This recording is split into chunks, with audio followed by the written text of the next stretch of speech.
Hello बच्चों, इस video में हम पढ़ेंगे चैप्टर संज्ञा के विकार यानी कि लिंग, वचन और कारक। उससे पहले हम कुछ एक्टिविटी करते हैं।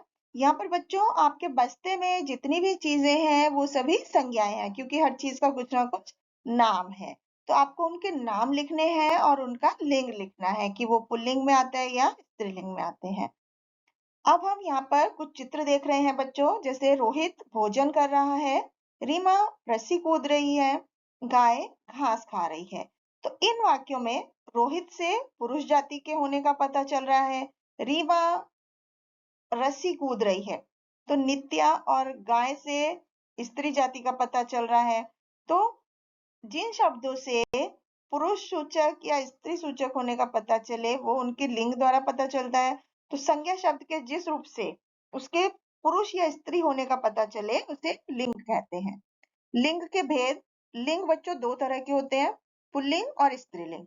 पुल्लिंग यानी जिन शब्दों से पुरुष जाति का पता चलता है उन्हें पुल्लिंग कहते हैं, जैसे लड़का, राजा, बूढ़ा, भिखारी, हाथी, मोर, ये सब पुल्लिंग है। स्त्रीलिंग स्त्रीलिंग वो शब्द होते हैं जिनसे हमें स्त्री जाति का पता चलता है, जैसे कि लड़की, रानी, बुढ़िया, भिखारिन, हथिनी।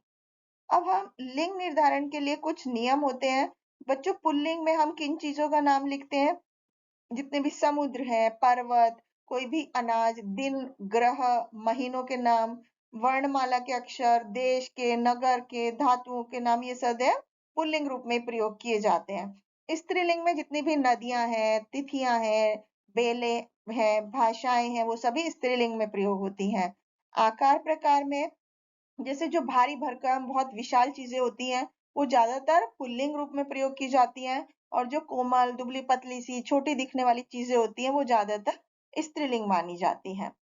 भिन्न कुछ ऐसे शब्द होते हैं जिनके स्त्री और पुरुषवादी शब्द हमेशा अलग अलग होते हैं, जैसे शिक्षक का शिक्षिका, पाठक का पाठिका, विद्वान से विदुषी, ससुर से सास, प्रेषक से प्रेषिका।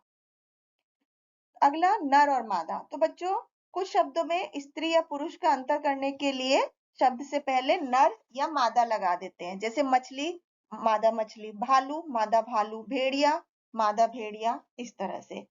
कुछ होते हैं उभयलिंगी शब्द। तो उभयलिंगी शब्द में क्या होता है, स्त्रीलिंग और पुल्लिंग दोनों में वो एक जैसे ही रहते हैं, जैसे अधिवक्ता, राष्ट्रपति, लेखपाल, प्रवक्ता, न्यायाधीश, इस तरह। कुछ शब्द होते हैं जो प्रत्यय प्रयोग से लिंग में बदलाव आता है, जैसे आत्मज का आत्मजा, आचार्य का आचार्य, लड़का का लड़की, नाना का नानी। कुछ इया शब्द प्रत्यय जोड़ते हैं, जैसे खाट से खटिया, चूहा से चूहिया।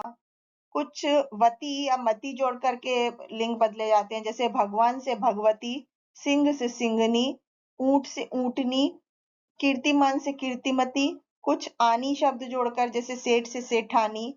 कुछ इन शब्द जोड़कर बदलते हैं स्त्रीलिंग में, जैसे माली से मालिन, पड़ोसी से पड़ोसिन। अब हम भाववाचक संज्ञा और समुदायवाचक संज्ञा के बारे में पढ़ते हैं। बच्चों ये ज्यादातर पुल्लिंग होते हैं, जैसे परिवार, समाज, पहनावा, स्वामित्व। अब हम वचन के बारे में पढ़ते हैं। बच्चों वचन मतलब नंबर। तो उसके लिए कुछ एक्टिविटी करनी है आपको। सैनिक और फूल ये शब्दों के बहुवचन हैं। तो सैनिक और फूल, लता और रुपया, ये इनके क्या बहुवचन है, लताएं और रुपए। तो इस तरह से आपको बताना है कि इन दोनों में क्या अंतर है, एक वचन और बहुवचन में। तो वचन का अर्थ होता है बच्चों कहना या बताना। इस तरह से वचन का मतलब है संख्या को बताना, जैसे घोड़ा एक घोड़ा, और घोड़े मतलब एक से ज्यादा घोड़े। तितली मतलब एक तितली, और तितलियां मतलब एक से ज्यादा तितली। तो घोड़ा और तितली एक प्राणी की तरफ बता रहे हैं और एक प्राणी को दिखा रहे हैं, तो या एक से ज्यादा प्राणियों को दिखा रहे हैं। तो शब्द के जिस रूप से उसके एक या एक से ज्यादा होने का पता चलता है उसे वचन कहते हैं। वचन के भेद हम पढ़ें तो हिंदी में दो वचन होते हैं, एक वचन और बहुवचन। एक वचन यानी जिस शब्द से एक व्यक्ति, वस्तु, चीज का पता चलता है। बहुवचन में एक से ज्यादा वस्तुओं के, व्यक्तियों के बारे में पता चलता है, जैसे लड़के, घोड़े, साड़ियां, इस तरह। तो कभी कभी आदर और सम्मान देने के लिए अपने से बड़ों के लिए भी हम बहुवचन का प्रयोग करते हैं। अब वचन से जुड़े हुए कुछ नियम हैं हिंदी में बच्चों कुछ शब्द हमेशा एक वचन में ही प्रयोग होते हैं, जैसे जितनी भी प्राकृतिक चीजें हैं, हवा, पानी, आकाश, धरती, कितने भी धातु पदार्थ हैं जैसे कोयला, चांदी, पीतल। संप्रदायवाचक संज्ञा जैसे संघ है, किसी सेना है, संस्था है, गण है। भाववाचक संज्ञा जैसे सुंदरता, प्यार, दोस्ती, ये सभी एक वचन में प्रयोग होंगे। इसके अलावा दर्शन, हस्ताक्षर, प्राण, रोम, लोग, ये सभी बहुवचन में प्रयोग किए जाते हैं। कुछ शब्द ऐसे होते हैं जो एक वचन और बहुवचन दोनों में प्रयोग होते हैं, जैसे मोर नाचा और मोर नाचे। तो यहाँ पर मोर जो है वो एक वचन और बहुवचन दोनों में स्पेलिंग सेम ही होती है। जैसे यहाँ पत्ता है और यहाँ पत्ते हैं, लड़का पढ़ रहा है, लड़के पढ़ रहे हैं। अब हम वचन परिवर्तन देखते हैं। बच्चों, एक वचन से बहुवचन बदलने के लिए हम अ, आ, उ की जगह पर ए, ऐ लगा देते हैं। जैसे सभा से सभाएं, गाय से गायें, पुस्तक से पुस्तकें। बड़ी ई की जगह पर इया लगता है, जैसे चाबी से चाबियां, डाली से डालियां। इसी तरह कुछ शब्दों के आखिरी में गण और वृंद लगाकर बनाते हैं बहुवचन, जैसे शिष्य से शिष्यगण, छात्र से छात्रगण, वृद्ध से वृद्धगण। इसी तरह संबोधन के लिए हम आखिरी में यो या ओ जोड़ देते हैं, जैसे ऋषि से ऋषियों, मित्र से मित्रों। अब हम कारक के बारे में पढ़ते हैं। बच्चों देखिए, यहाँ पर कुछ लिखा है, उसे पढ़ते हैं। जैसे हरि ने पुष्प तोड़े, राम ने रावण को मारा, दर्जी ने कैंची से कपड़ा काटा, माँ ने बच्चे के लिए खिलौना लाया, वृक्ष से पत्ते गिरे, राम की अयोध्या आज भी है, आकाश में तारे हैं, हे प्रभु देश का संकट हरो। तो यहाँ पर जो रंगीन वाक्य है, जैसे ने, को, के लिए, से, मैं, का, ये क्या है, कारक चिन्ह कहलाते हैं। तो इन्हीं के वजह से इस वाक्य का स्वरूप बदलता है। जैसे तो क्या हुआ, संज्ञा या सर्वनाम के जिस रूप से उसका संबंध क्रिया के साथ पता चले उसे कारक कहते हैं। अब हम कारक के भेद पढ़ें तो बच्चों, कारक के 8 भेद होते हैं। सबसे पहले कर्ता कारक। तो काम को करने वाले को हम कर्ता बोलते हैं, अर्थात संज्ञा सर्वनाम के जिस रूप से काम के होने का पता चले उसे कर्ता कारक कहते हैं। इसमें ने विभक्ति होती है, जैसे अवनी ने बर्गर खाया, अनीता ने कमरा साफ किया।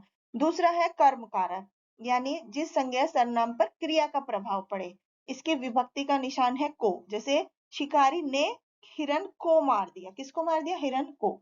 डाकिया ने मनोज को पत्र दिया। तो यहाँ पर को विभक्ति का प्रयोग कई बार नहीं भी होता है। अगला है करण कारक। काम करने के लिए कर्ता या जिस साधन या माध्यम की जरूरत होती है उसे करण कारक कहते हैं। जैसे मजदूर ने चटनी से रोटी खाई, जिस चीज से या किसी चीज के द्वारा कोई काम होता है। बच्चा बोतल से दूध पीता है, तो ये करण कारक हो गया। संप्रदान कारक होता है जिसमें कुछ व्यक्ति के लिए कुछ काम किया जाए, तो इसका चिन्ह है कारक चिन्ह के लिए। जैसे संप्रदान की विभक्ति के लिए होती है। अपादान कारक होता है जिस शब्द से किसी एक व्यक्ति दूसरे व्यक्ति से अलग होने का पता चलता है। जैसे खिलाड़ी मैदान से लौट रहे हैं, तो यहाँ पर खिलाड़ी और मैदान अलग अलग हो रहे हैं, तो से विभक्ति है इसकी। पेड़ से पत्ते गिरना। अगला है संबंध कारक, जिसमें दो व्यक्ति, वस्तु या स्थान के संबंध का पता चले।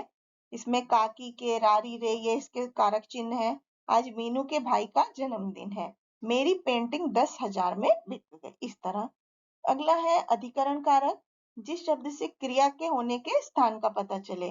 जैसे अध्यापिका कक्षा में पढ़ा रही थी, छत पर कपड़े सूख रहे थे।